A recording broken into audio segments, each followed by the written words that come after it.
Kiss 'em both. Kiss 'em both.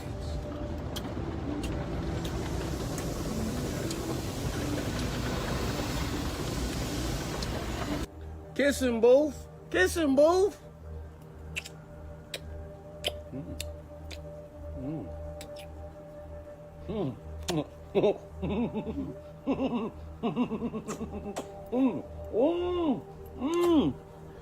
Kiss 'em both. The man you see here, full of life and promise, was Alan Turman, a loving husband who had just married the woman he thought would be his forever. Their love seemed like something straight out of a fairy tale, built on 15 years of friendship, and they had finally found their happiness.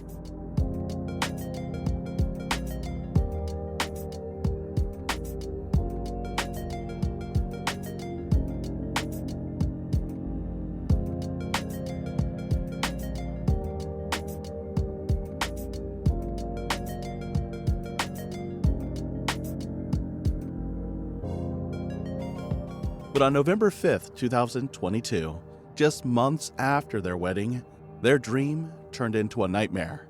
Alan and his wife were attending his mother-in-law's funeral when he would be shot dead in the chest.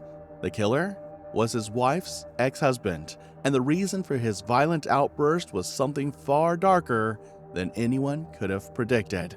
But what happened next? What was the shocking twist that would leave everyone questioning the true motives behind the murder? Stay with us as we unravel this story of betrayal, rage, and a love story that ended in tragedy.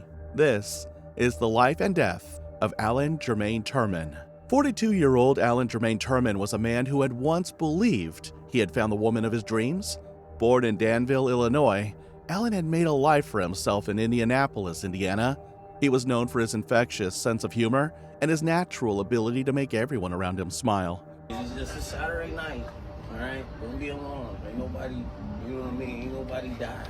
You know what I mean? Hold on. I'm young, single, and free. That's the help. I'm young, that is the help. That's the help. Don't listen to her. Don't listen to him. She get paid. She get paid to wash dishes. Whatever. She the help. He was a warm-hearted, funny, and charismatic man who found joy in life and shared that joy with those around him. To those who knew him, Alan was the kind of guy who spread love anywhere he went, and his larger-than-life personality made him unforgettable. Despite the struggles of everyday life, Alan had built a happy family life, having 5 children, but little did he know what seemed like a fresh start would quickly become the final chapter of his life. So, Sue, you know, there's a high school dance coming up, and I was wondering if you would be my date. Of course I'll be your date. Gosh darn it. You just made me the happiest jit on the earth. In 2007, he had met Shannon Turman, and the two of them had a friendship that lasted 15 years. Over time, they had dated on and off, but it wasn't until 2022 that they finally tied the knot. Their love story felt like it had finally come to fruition. So we're going to get married. Yeah. Place that gorgeous ring on her finger, sir. And say, with this ring, I was married now. I said, I was married now.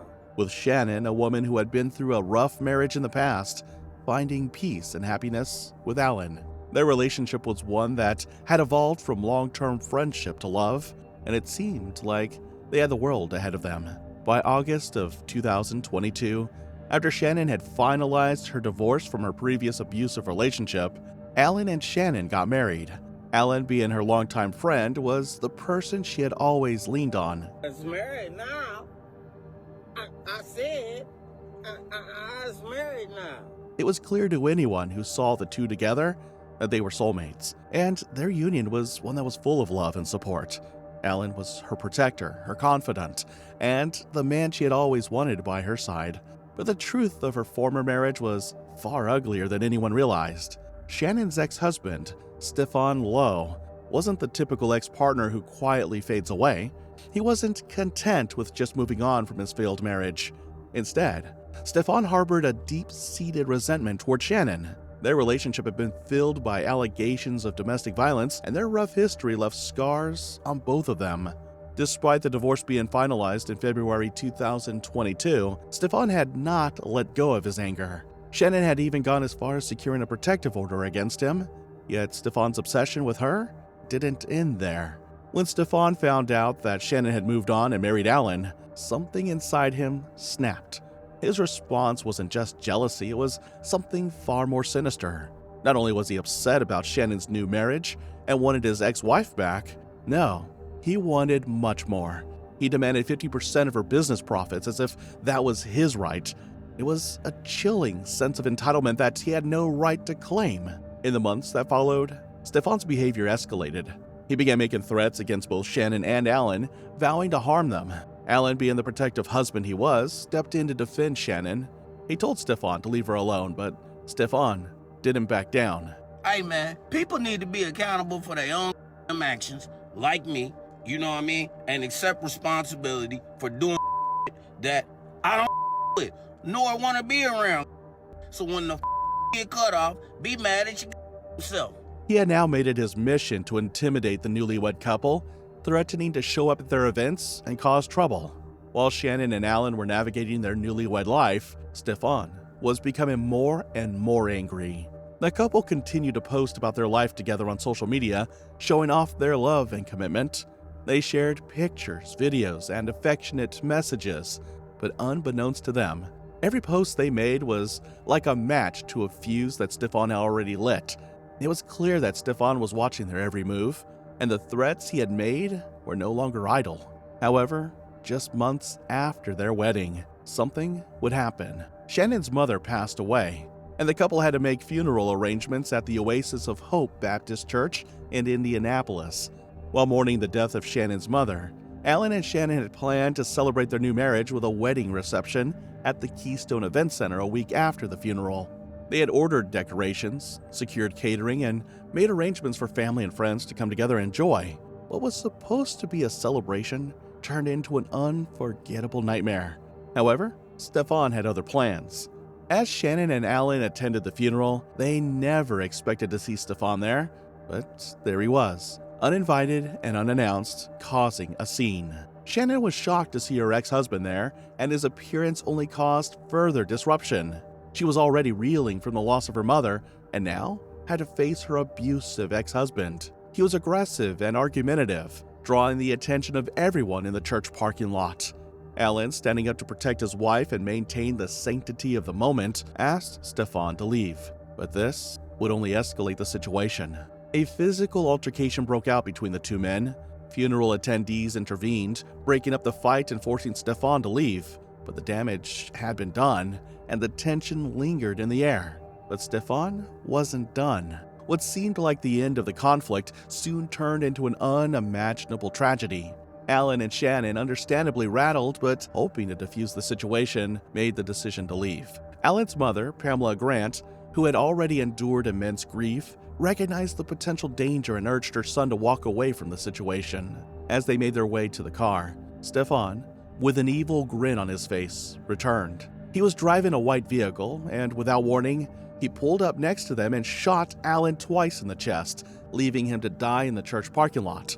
Pamela had to witness her son's death right in front of her. Looked me straight in the eye, and my son was right next to me, and he just pulled out a gun so fast, and he just shot him. A stranger tried desperately to help Alan, performing chest compressions, but it was too late. Alan was gone. And just like that, Shannon's life had gone from mourning one loss to suffering an even greater one. Multiple witnesses told police the suspect shot and killed his ex-wife's new husband here in the parking lot of this church behind me. And court records show there was a long history of domestic issues involving the same suspect prior to the. After showing up uninvited to a funeral here at the Oasis of Hope Baptist Church on Saturday, police claim a man named Stephen Lowe shot and killed 42-year-old Alan Jermaine Turman, seen here with his wife Shannon. The funeral had barely finished, and instead of celebrating their love at the Keystone Event Center, Shannon would now be planning Alan's memorial. The venue, the decorations, the catering, they were all set up for a celebration of their love. But now, those arrangements would be for a funeral service. As the days following the tragic shooting of 42-year-old Alan Jermaine Turman unfolded, emotions ran high, with both the immediate family and the broader community struggling to make sense of the events that led to his death. Shannon, deeply grief-stricken by the events that transpired, was left to navigate an unimaginable loss. Just hours after burying her mother, she found herself in the horrific position of planning her husband's funeral, a task that no one should have to face. The tragedy of Alan's death was compounded by the violent manner in which it occurred and the fact that it had all been set in motion by a man who could not accept that his ex-wife had moved on. In the days that followed, Shannon spoke out about her grief and the complex emotions she was facing. The anguish of losing two important people in such a short time left her broken. Yet she found strength in something beyond the pain. I've been in and out of panic attacks, in and out of anxiety attacks. The last 48 hours have been an emotional whirlwind for Shannon Turman.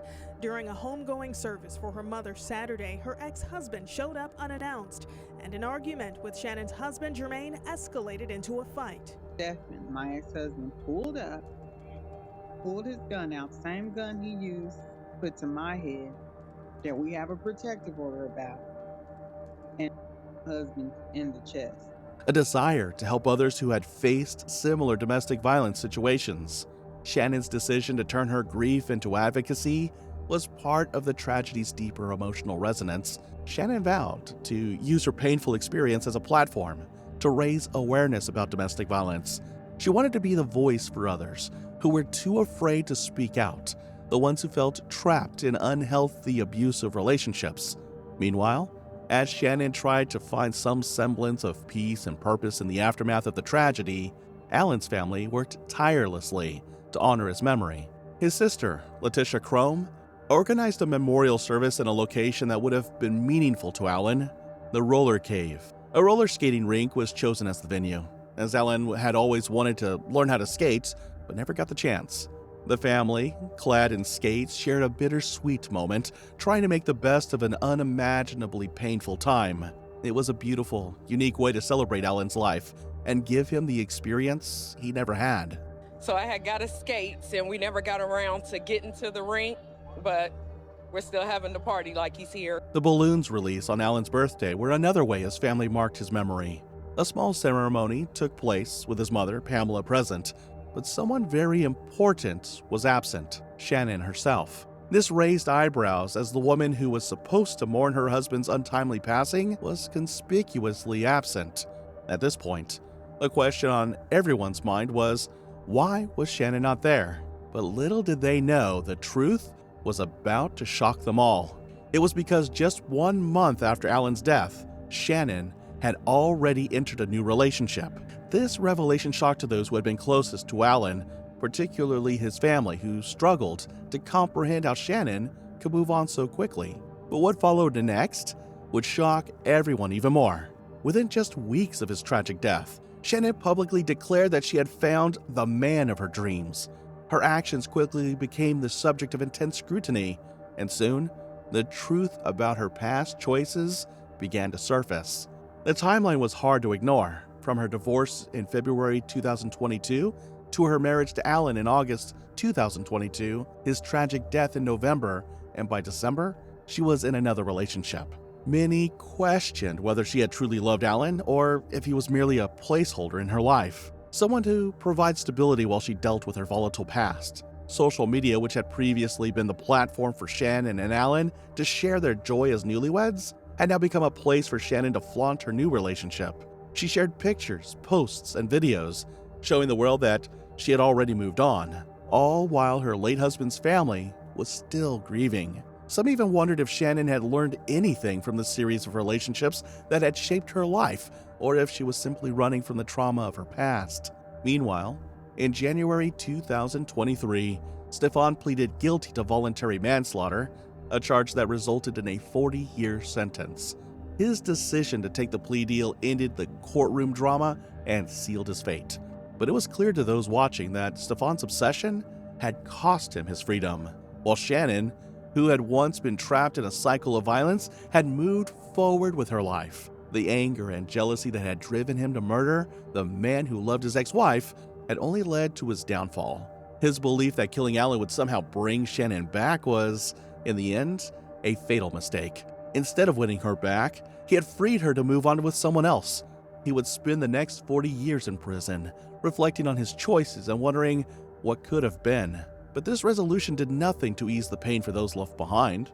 As time passed, Shannon Turman continued to navigate her life amidst the emotional turmoil of the tragic events that had unfolded. The weight of her experiences seemed ever present, but as she moved forward, one thing became abundantly clear.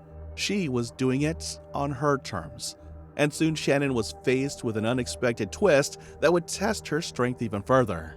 By 2024, she had remarried and her new marriage made headlines again, but this time, it wasn't as sensational.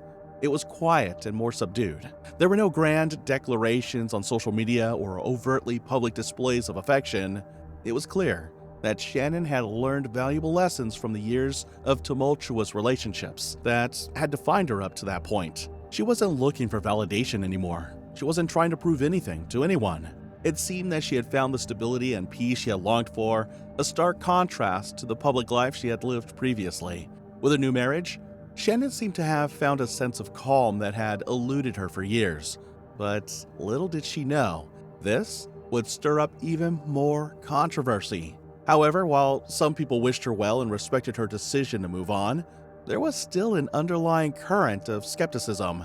The timing of everything, from her marriage to Alan to his sudden death and her next relationship, left many wondering if she had truly processed everything that had happened. Questions remained about whether she had fully grieved Alan, the man who had given his life to protect her.